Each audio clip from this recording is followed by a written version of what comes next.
This is a fictional, scientifically grounded exploration of what would happen if the moon were to drift toward Earth in a period of 50 years. In reality, the moon is gradually moving away from Earth. However, for the sake of this video, we will explore the consequences and the unbelievable scale of disaster that would occur if this event did happen. The Fall of the Moon, Part 1, The Descent. For over 4 billion years, the moon had been Earth's constant companion. It had guided the tides, stabilised the seasons, and silently watched as life evolved beneath its pale glow. Every civilization that had ever gazed upward had seen the same familiar shape, locked in its eternal cycle of waxing and waning. It had been there when the first cells split in the primordial oceans, when dinosaurs thundered across the Earth, when humanity lit its first fire, and when the first astronaut placed his boot on its dusty surface. The moon had been a constant, an unchanging sentinel, until it wasn't. At first, the change was too small to notice, a fraction of a millimetre lost in the vastness of space, an imperceptible shift in orbit, but the numbers refused to lie. Astronomers recalculated, then recalculated again. The moon was no longer drifting away, as it had for eons. It was moving inward, slowly at first, but gaining speed. Orbital mechanics is an unforgiving force. Once set into motion, there is no stopping it. Subtle anomalies foreshadow the catastrophe to come. Coastal communities notice unusually high tides on otherwise normal days, streets flooding during full moons that never flooded before. When astronomers announce that the moon is indeed spiralling inward, a wave of scientific panic ripples across the globe. Governments convene emergency panels of experts. Could an unknown perturbation be dragging the moon earthward? Despite the shock, there is no doubt about the measurements. Scientists scramble to predict the timeline of events, and their models paint a grim picture. In laboratories and space agencies, desperate plans are devised to counteract the moon's drift. Ideas range from detonating nuclear rockets to nudge the moon's orbit to constructing giant lunar engines. But the energy required to alter the moon's course is astronomical, far beyond humanity's capabilities. As the realization sinks in, an uneasy quiet falls over the world. We have no choice but to witness, year by year, what this celestial betrayal will bring. 1 year into the moon's inward journey, noticeable changes grip Earth's environment. The moon hangs ever so slightly larger in the sky, not dramatically so, but enough that seasoned skywatchers can tell something is off. More importantly, the tides are growing stronger. Each lunar cycle, the spring tides climb higher than any in living memory. What used to be rare king tides now occur regularly, sending seawater surging into streets and estuaries. Coastal cities deploy sandbags and seawalls in futile attempts to hold back the floods. In low-lying countries, saltwater intrusion poisons farmland. Mariners report the ocean behaving erratically. Rogue waves, those freakishly tall, solitary waves, once thought nearly mythical, become alarmingly common. Freighters and cruise ships battle swells that appear without warning, foreshadowing far worse to come. On shore, once tranquil beaches are pummeled by sudden towering waves on otherwise calm days. Scientists realise that the moon's intensified gravity is churning the seas beyond their usual rhythm, adding energy to waves and currents. The wind also began to be affected. At first, the changes in wind patterns would be subtle but noticeable. The moon's gravitational influence would start affecting air pressure systems, creating slight shifts in jet streams and storm patterns. Winds in certain regions become more unpredictable, and meteorologists would struggle to explain why normal weather models no longer worked. Small anomalies emerge, storms lingering longer than expected, unseasonal winds in normally stable regions, and high-altitude currents deviating from their expected paths. Airlines would begin reporting unexpected turbulence, and long-haul flights now need to adjust their routes due to shifting wind patterns at high altitudes. Meanwhile, Earth's crust itself begins to feel the moon's tug. Geologists detect an uptick in small earthquakes, especially in regions already prone to seismic activity. The changes in tidal force, still slight but beyond normal, put extra stress on geological fault lines. Studies have long suggested that even ordinary tides can trigger tremors. Now, with the moon closer, these stresses grow. Around the world, a few moderate quakes strike unexpectedly during lunar alignments, hinting at the tectonic upheaval on the horizon. Volcanologists also note subtle ground swelling at some dormant volcanoes, as if the magma deep below is being stirred.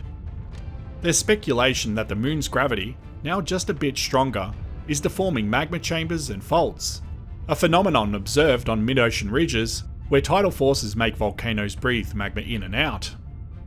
On the societal front, humanity is not idle. Engineers race to reinforce infrastructure against rising seas. In a high-stakes international effort, massive storm surge barriers are erected at the mouths of major rivers and around vital coastal hubs. These measures offer temporary relief.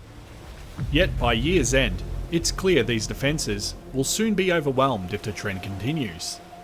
Amid the growing alarm, space agencies collaborate on a bold mission: send spacecraft to the moon to somehow slow its descent. Robotic landers attempt to plant rocket thrusters on the lunar surface, hoping to push the moon incrementally outward. But the attempts are hampered by technical failures and the sheer magnitude of the task. Our rockets barely scratch the moon's momentum. Public anxiety deepens as people realise that despite our technology, we remain at the mercy of celestial mechanics. Still, life goes on in most places. The skies are a little stranger, and the seas a little harsher, but humanity steels itself for the next year, praying that the moon's migration will mysteriously stop as abruptly as it started. Sailors speak of walls of water appearing on calm horizons, and coastal dwellers grow uneasy with each high tide. What were once one-in-a-decade events are now monthly occurrences, harbingers of the chaos to come. Then came the storms. The atmosphere, like the oceans, was ruled by ancient rhythms, delicate interactions between pressure, temperature, and wind. But as the moon's gravity intensified, these forces grew chaotic. Hurricanes that should have died over land pushed inland for hundreds of kilometres, their rain falling in torrents that carved new rivers into the land. The jet stream wavered erratically, sending blasts of polar air deep into the tropics, while scorching heat waves swept through the once temperate regions. The climate models, which had once provided some degree of certainty, were now useless. The world had entered an era of unpredictability. Don't forget to click on that subscribe button, hit the bell icon, and like this video, as it's the best way to support this channel. And if you enjoy it, consider sharing it around. Year 5. The Earth shakes. By the 5th year, the catastrophe is in full swing. The moon's continued approach has radically amplified the tides. The lunar disk now appears roughly twice its former size in the sky, casting an ominous brilliant glow at night. Its gravitational pull on Earth has more than doubled, and the ocean responds with fury. The regular ebb and flow of the tides have given way to monstrous sea surges that rewrite coastlines. At high tide, ocean water penetrates deep inland. Governments abandon efforts to reinforce seawalls. Coastal cities are largely abandoned, their streets now filled with sea foam and wreckage at each tide. One by one, great cities near the sea are evacuated as unprecedented tidal floods make them uninhabitable. The world's shorelines redraw as low-lying countries vanish under the encroaching sea. Millions become refugees, moving to higher ground, chasing a shrinking habitable zone. At this point, low tide still follows normal behaviour, but with more extreme fluctuations. Coastal areas experience much lower tides than usual, exposing vast stretches of seabed that were previously submerged. The Earth's rotational speed starts to shift slightly due to the moon siphoning angular momentum from the planet. This directly impacts global wind speeds, since much of Earth's atmospheric motion is tied to its rotation. Jet streams, the fast-moving air currents high in the atmosphere, become faster and more erratic. In some regions, their speeds double or triple, creating much stronger winds at the surface. This leads to longer and more intense storms, especially in areas already prone to hurricanes and typhoons. Coastal winds, already being driven by extreme tidal surges, strengthen into nearly constant gales. Wind speeds of 100 to 150 kilometers, which is 60 to 90 miles per hour, become common in low-lying coastal regions. Certain areas experience near-permanent tropical storm force winds, leading to constant erosion and destruction of infrastructure. The most alarming development is the formation of supercell storms in places that had never seen them before. The increased instability in the atmosphere allows for tornadoes to form in regions where they were once rare or non-existent. The first mega-tsunamis strike the Pacific, a wall of water hundreds of meters high, moving faster than a jet line. It races across the ocean, obliterating islands in minutes before slamming into the coasts of Asia and North America. Cities that had once stood for centuries were erased in moments.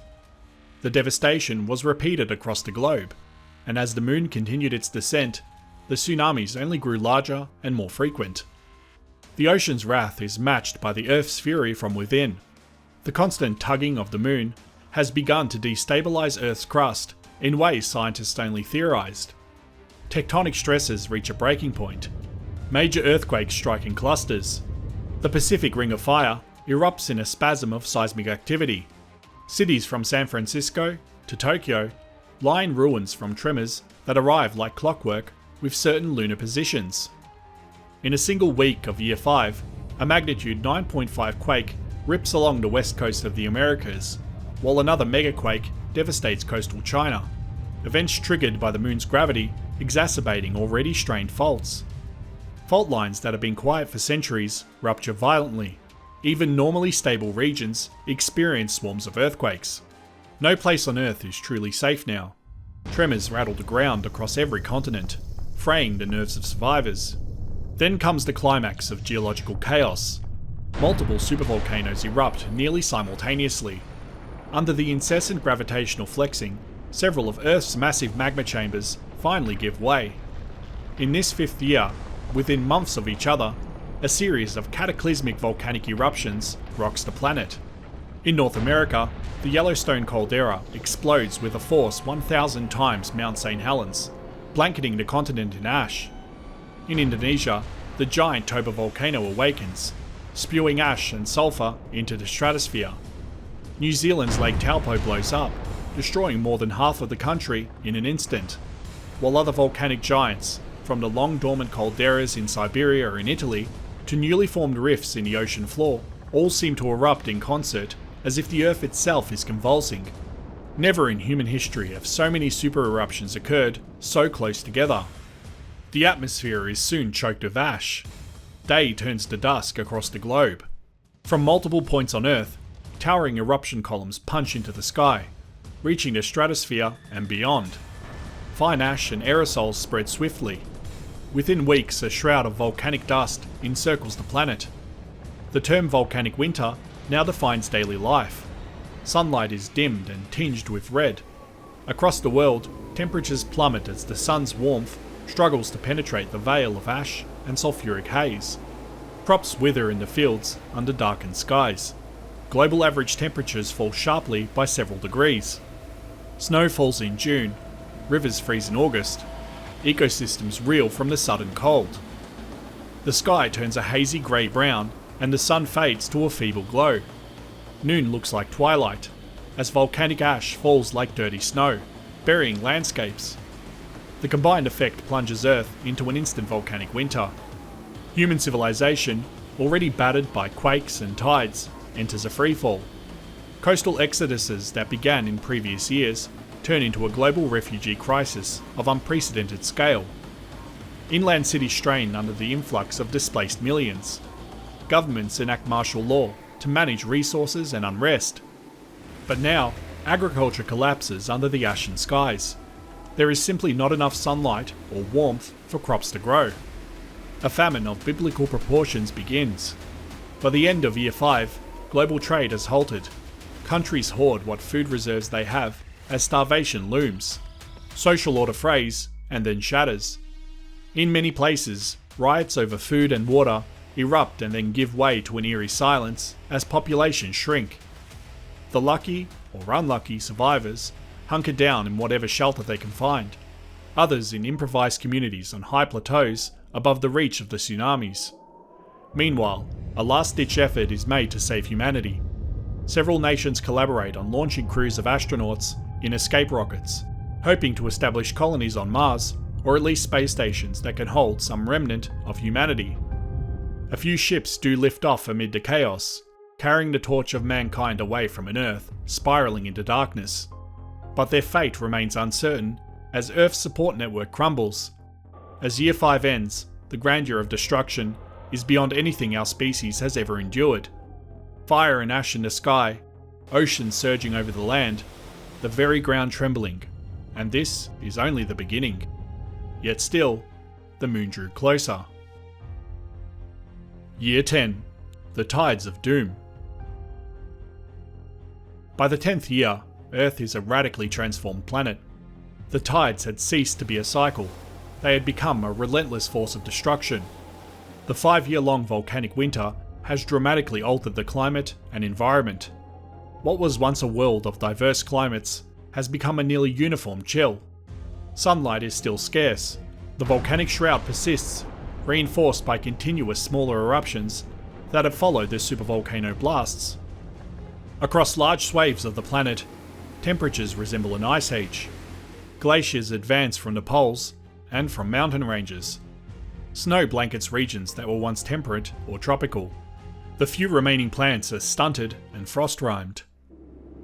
Forests have died en masse, their skeleton trees standing silent in ashen soil. With each passing year, the blanket of sulfate aerosols and ash in the atmosphere has shown little sign of clearing, and the cooling feedback loops, growing ice and reflective snow, suggest the cold and darkness could persist for decades. Earth's climate has been knocked into a new equilibrium, one hostile to life. The oceans, too, have changed fundamentally. The continuous bombardment of ash has made surface waters toxic and opaque. In many areas, sunlight no longer penetrates the ocean surface, leading to the collapse of phytoplankton populations that form the base of the marine food chain. The seas have also turned volatile in motion, as the moon draws closer each year. The tides have grown from merely extreme to outright apocalyptic. By year 10, the moon's orbit is perilously close, and its gravitational pull on Earth creates ocean bulges so massive that they generate regular global tsunamis. No longer are these confined to coastlines. The largest mega-tsunamis now surge hundreds of kilometers inland, twice each day with each tide. Walls of water many hundreds of meters high race inland, scouring the land. Entire regions are periodically underwater before the seas rush back again. The transition from rogue waves to mega-tsunamis is complete. What were anomalous giants a decade ago are now enormous rolling tides that can overtop cliffs and wash away what little remains on the coast. Virtually all coastal lowlands have been permanently evacuated or destroyed by now. The world map is unrecognisable. Shorelines have been carved back by relentless erosion, and new bays and inlets form where seas have torn into the continents. The relentless tidal battering further weakens Earth's crust. Continents heave under the stress. Earthquakes strike with frightening regularity. In year 10, a series of great quakes, perhaps magnitude 10 or higher, something once deemed impossible, rip across fault lines in cascading failure. The continuous flexing of the crust by the moon's gravity has brought many fault lines to their breaking point. In a single month, the East African rift tears open, with a quake that forms a new sea. The San Andreas Fault in California finally rips in a coordinated rupture along its entire length, sending much of coastal California sliding into the Pacific. The Himalayas rumble as the Indian Plate lurches further under Eurasia. The planet's geological activity is off the charts. It seems every day brings a new eruption or tremor somewhere. Some volcanoes that erupted in year 5 erupt again, as magma continues to be squeezed by gravitational tides. The air periodically turns black with ash all over again, preventing any recovery from the perpetual winter. Earth's atmosphere is in complete chaos. The increased gravitational pull exaggerates air pressure differences, leading to winds far stronger than anything previously recorded in history. The trade winds and westerlies become so powerful that entire climate zones shift. deserts experience constant hurricane-force winds, while regions like the Amazon rainforest, once humid and stable, are battered by unrelenting storms. Hurricanes, which normally form and dissipate within a few days or weeks, never truly end. The warm ocean waters, stirred constantly by the moon's gravitational influence, fuels never-ending cyclones that migrate erratically across the planet. Some of these storms merge into massive planetary superstorms, storm systems thousands of kilometers across, with wind speeds exceeding 300 kilometers per hour or 185 miles per hour. Cities still standing would be reduced to wastelands of rubble, battered by non-stop hurricane-force winds. Coastal areas would become uninhabitable, not just because of flooding, but because sustained winds over 200 kilometers per hour or 125 miles per hour would flatten buildings and uproot entire forests. With the biosphere in collapse, extinctions occur daily. By year 10, countless species of plants and animals have perished. First went the sensitive species. Coral reefs bleached and died in the turbulent ash-laden oceans. Many fish, deprived of oxygen and food, vanished. On land, most large mammals succumbed either to starvation as food chains collapse, or to the extreme climate and disasters. Insect populations, vital for pollination, crashed when flowers and crops died in the cold and dark. The few survivors in the animal kingdom are those that can hide or hibernate. Fungi thriving in the dark, rodents in burrows feeding on decaying matter, and deep-sea creatures around hydrothermal vents, untouched by surface chaos. The Earth is quiet in a way it has never been. The grand symphony of life reduced to a few discordant notes. Humanity by year 10 stands on the brink of extinction. After 5 more years of famine, darkness and disasters, societal collapse is essentially complete. Once great nations are relics, government exists only in isolated pockets, if at all. The population has been decimated by hunger, disease, and sheer trauma. Those who remain have clustered in whatever refuse they can find. Some survive in underground bunkers built in earlier years, eking out sustenance from stockpiled food and perhaps hydroponic gardens using artificial light. Others roam as nomads in the least affected regions, though least affected is relative. Even far inland, they must endure sub-freezing summers and the ever-present threat of a distant tsunami washing over the land. Drinking water is a constant concern. Ash and debris have contaminated most open water sources, rendering rivers and lakes undrinkable without extensive treatment. In many places, rain itself became acidic and toxic after the eruptions, killing what crops remained and tainting the soil. Reports from year 10 indicate that water purification systems fail, as filters clog with volcanic sediment and chemicals. Hunger is equally dire. With global agriculture devastated, survivors rely on canned goods or on small gardens under makeshift greenhouses, but these are scant supplies. Food scarcity leads to violence, even among the few bands of survivors. Any remaining stocks are raided and fought over. Amid this desperation, any organised efforts to save humanity have dwindled.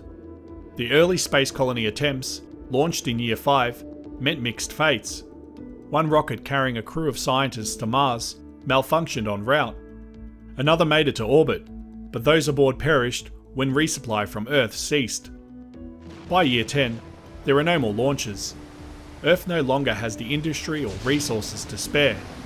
Humanity is largely trapped on a dying planet, reduced from billions to a few million scattered souls.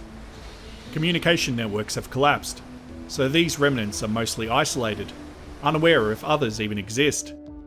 In this bleak new world, survival is a daily struggle against a planet that has become utterly hostile to life. And yet, unbeknownst to the struggling survivors, the moon continues its inexorable approach, setting the stage for still darker years ahead. Year 20. The Shifting Land. 20 years since the moon began its fatal descent, Earth has become unrecognisable.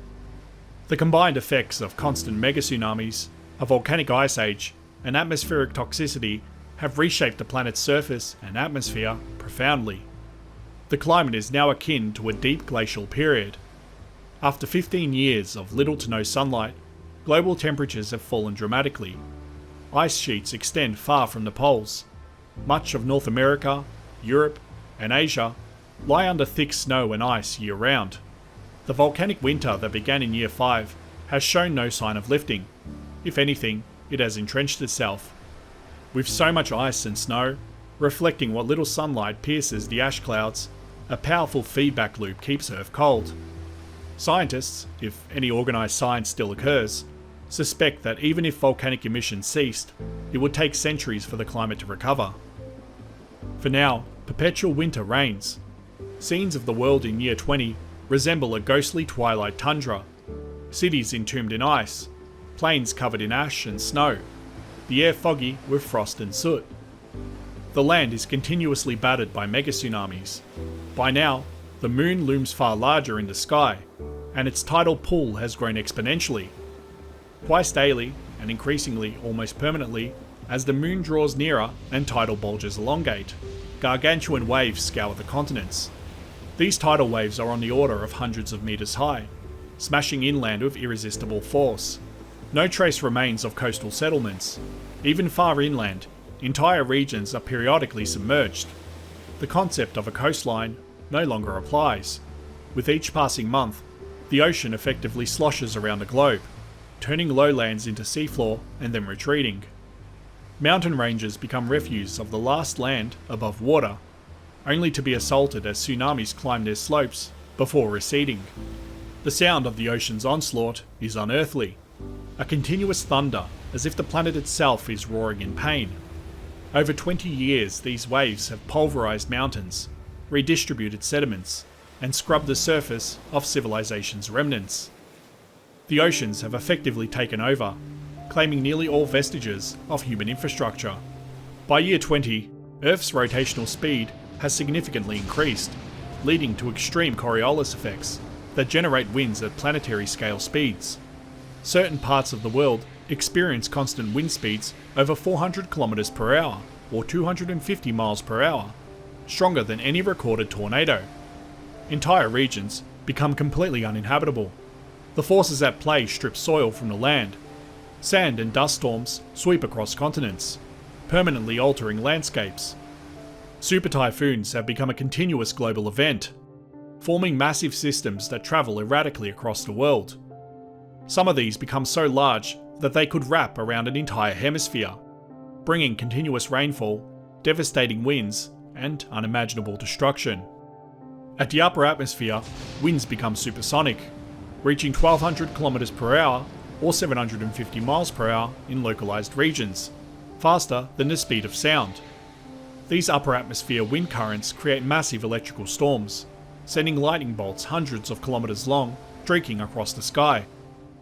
Earth's geological convulsions have not ceased either. The planet's crust, stretched beyond endurance, has settled into a state of hyperactivity. By Year 20, volcanoes large and small dot the landscape, many of them new vents born from deep fissures. The relentless gravitational tug has caused portions of the crust to thin and crack. Magma oozes or explodes forth regularly. The sky is often dark, not just from the lingering ash of Year 5, but from new eruptions adding fresh clouds of ash every week. Earthquakes continue to rumble constantly. The intervals of calm between quakes are brief. Tremors are a daily occurrence almost everywhere, as if the solid Earth has lost its equilibrium.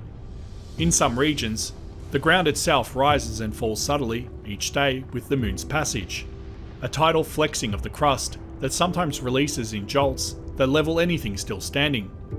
The once beautiful dance between Earth and Moon has turned into a destructive, wrenching motion that tears at the planet's very skin. Life, by this point, is hanging by the thinnest of threads. Oxygen levels in the atmosphere are declining due to the collapse of photosynthesis worldwide. With forests and phytoplankton gone, the great oxygen generators have ceased. The atmosphere is vast, so the oxygen drop in 20 years is small, but noticeable in confined shelters or high altitudes. Breaths feel just a bit more laboured. More immediately, the air remains laced with poisonous gases from relentless volcanism. Carbon dioxide, sulfur dioxide, and hydrogen sulfide making every outdoor breath a hazard. Acid rain falls often, further contaminating water and soil. Nearly all animal species that survive to year 10 are gone by year 20. The extinction of species becomes a daily footnote in Earth's grim ledger. Even bacteria and extremophiles struggle in the upheaval. The oceans turned into anoxic dead zones, emitting sulphurous fumes along coastlines. On land, perhaps a few hardy microbes in hot springs or fungi in deep caves persist. The once verdant Earth is now largely a grey wasteland of ice, ash, and barren rock. But what of humanity? By year 20, human numbers are frighteningly low. From a species of billions, humanity has been reduced to a few tens of thousands of survivors, scattered in isolated refuse. The vast majority of humans have perished in the cascading disasters of the preceding decades. Those who remain face near impossible odds.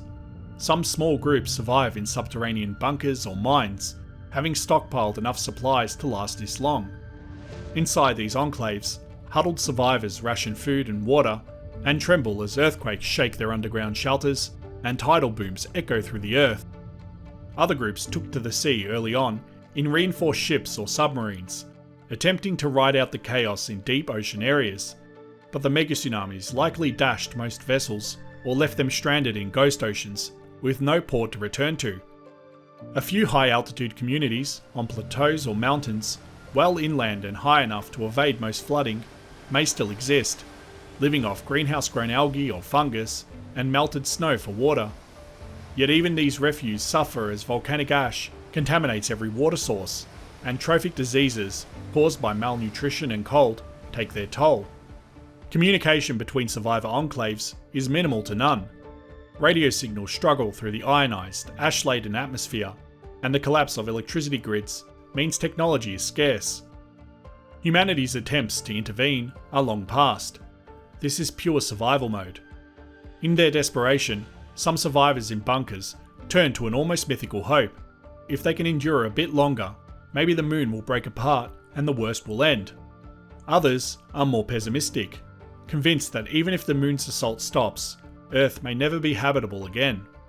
Either way, the human chapter appears to be drawing to a close, quietly and inexorably in the cold and the dark. Year 50, the final approach. 50 years after the moon began its fatal spiral, the endgame has arrived. The moon is now an astonishing sight in the sky, a gargantuan orb filling a huge portion of the heavens, much larger and brighter than we ever imagined it could be. The moon now spans 10 degrees or more of arc, about 20 times the apparent diameter it once had. Its disk is so huge that at night it casts sharp shadows and a grey pallor across the landscape.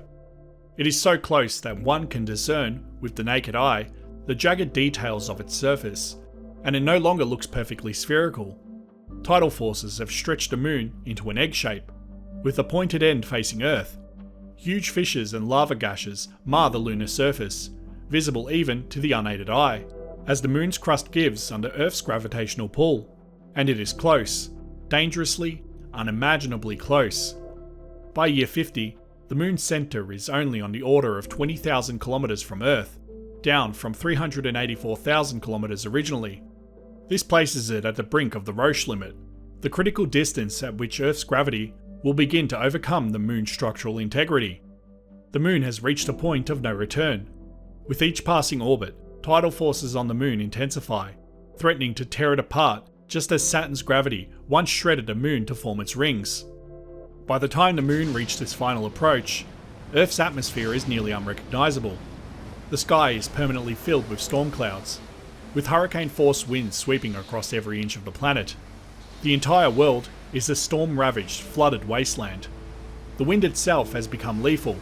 Any exposed human, animal, or plant life is shredded by the relentless atmosphere. If mega-tsunamis weren't bad enough, winds over the ocean would drive unimaginable waves, rogue waves exceeding 1,000 metres or 3,300 feet high. Unlike the mega-tsunamis that rely on the tide, these waves crash over continents at will, battering what little land remained above water. The jet streams become unpredictable and erratic, looping across the globe in strange chaotic patterns. Tornadoes, once a rare and localized phenomenon, become planetary in scale. Some persist for months, even years, reaching widths of 100 kilometers or 60 miles or more. The moon's gravitational pull continues to distort the atmosphere, creating localized regions where the sky itself warped and twisted as air moved in ways never seen before. For what remains of life on Earth, these are the final days of terror. The tides are almost beyond description now. The gravitational pull of the moon at this proximity is thousands of times stronger than it was in the past, creating a tidal bulge of ocean water that is essentially a moving mountain of water circling the globe. Imagine a wall of water several kilometers high, sweeping over what's left of the continents. This is the reality of year 50. The term Mega-tsunami hardly suffices. It is as if the oceans have turned into a liquid blanket, periodically wrapped around the Earth. The water literally reaches from horizon to horizon, drowning even the tallest peaks for a time. The tidal forces are so extreme that the ocean no longer fully recedes. Water simply sloshes from one side of the planet to the other, keeping much of the land perpetually inundated. The Earth's rotation has likely synchronized somewhat with the moon's approach, a desperate attempt by physics to mitigate distress, but not enough to prevent this ceaseless global flood. The erosion and destruction caused by these titanic waves have ground down mountains and reclaimed land into the sea. The Earth's surface is a waterlogged, shifting hellscape, with only the hardiest, highest crags occasionally poking above the turbulent seas. The geological upheavals reach a crescendo. With the moon so near, the gravitational gradient across Earth is immense. The side facing the moon and the opposite side experience significantly different pulls. The Earth itself is slightly egg-shaped now, stretched by the moon's gravity. This induces enormous stress within the planet's mantle and crust. Volcanic eruptions of year 50 make those of year 5 look minor by comparison. Whole chains of volcanoes erupt continuously, fed by magma actively pulled by lunar gravity. Fire fountains and lava rivers adorn the nightmarish landscape, only to be quenched by incoming waves. The sky alternates between pitch black, when it's choked with ash, and an eerie twilight orange when glimpses of the sun or molten lava reflect off the dense clouds. Earthquakes strike almost hourly. The planet's crust quivers like a plucked string. Some scientists, if any remain to observe it, might speculate that Earth is on the verge of experiencing its own form of structural failure. The crust could crack open in new rifts, or subduction zones could buckle completely. It is as if both Earth and Moon are nearing their breaking points, locked in a deadly embrace. By now, humanity's fate is essentially sealed. If any humans are alive, in shelters or refuse, they endure an existence of unimaginable difficulty. Perhaps a few hundred remain in specially built survival pods in mountains, but even those refuse are threatened. The air is foul from ventilation systems clogging with ash and dust, and oxygen levels are dropping. Food is nearly exhausted, after subsiding on stored supplies or meagre cave fungi for decades, and water is tainted, despite filtration. Filters can only do so much with water that is more sludge than liquid. Many survivors likely couldn't withstand the constant earthquakes shaking their habitats, or the flooding that reached places once thought safe. The Biosphere Collapse is essentially total. Earth is as close to a dead planet as it has ever been since life began. And above it all, the moon hangs, ominous and enormous, stealing more and more of Earth's material with each passing orbit. Indeed, even before reaching the exact Roche limit, the moon likely begins to shed material. Gigantic landslides tumble off its surface as the gravitational tug warps its shape. Some of this debris spirals downward toward Earth as spectacular meteors, signalling the moon's imminent disintegration. At night, which is now illuminated by volcanic glow and the giant moon, one can see streams of lunar debris trailing the moon, a hazy proto-ring forming. Now and then, chunks of moon rock rain down through the atmosphere, a deadly bombardment that lights up the sky and punches into the battered ground. These meteor strikes add to the destruction. Earth is under siege from above and below. In these final days before the Roche limit is crossed, an unearthly quiet falls between the cataclysms. The moon is so close that its orbit is markedly faster. It whips around Earth in mere hours. In the rare moments of calm, an observer might witness a truly alien spectacle. The moon rising enormous on the horizon, racing across the sky and setting within a few hours, followed by a brief respite before it rises again. Each pass further destabilizes Earth and the moon itself. The question that has loomed since this began now reaches its moment of resolution. Will the moon finally be torn apart, or will it fall to Earth intact? The physics suggests that at roughly 18,000 to a 20,000 kilometer distance, the moon should shatter into a ring of orbiting debris. A final inadvertent gift from our satellite, sparing Earth from a single apocalyptic impact.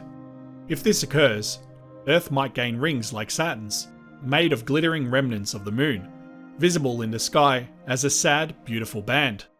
The ring debris would continue to rain down for years, but perhaps the worst would be over. On the other hand, if some core of the moon holds together just a bit longer, it could come hurtling down in one last horrific collision, a blow that would likely finish off the Earth's surface entirely. The world holds its breath, at least those few who are left to draw breath, as the moon's destiny, and Earth's, reaches a tipping point. In a sky filled with fire and a swollen moon that threatens to scrape the atmosphere, the stage is set for the final outcome of this half-century of devastation. The Earth has been brought to its knees by the overwhelming power of celestial forces beyond human control. Now, on the cusp of year 50, we end this chronicle in a tense, eerie suspension. The moon is only hours or days away from either disintegrating into a spectacular ring or plunging down into Earth. The answer to this ultimate question, ring or collision, will usher in the next chapter of Earth's story, whatever that may be. The suspenseful silence before the finale is broken only by the ceaseless thunder of the tides and the crackling of the tortured Earth. Humanity, nearly vanquished, can do nothing but watch in awe and dread, witnessing the climax of a disaster that was set in motion by the slow, inescapable dance of planetary physics and gravity. The end, one way or another, is now. The world could only watch and wait. So what do you think will happen next? Will the moon be ripped into a fiery ring of debris, raining destruction upon Earth for centuries to come? Or would it remain whole, continuing its merciless descent until it struck the planet with the force of 1,000 apocalyptic impacts? Find out in the next video. And as always, thanks for watching.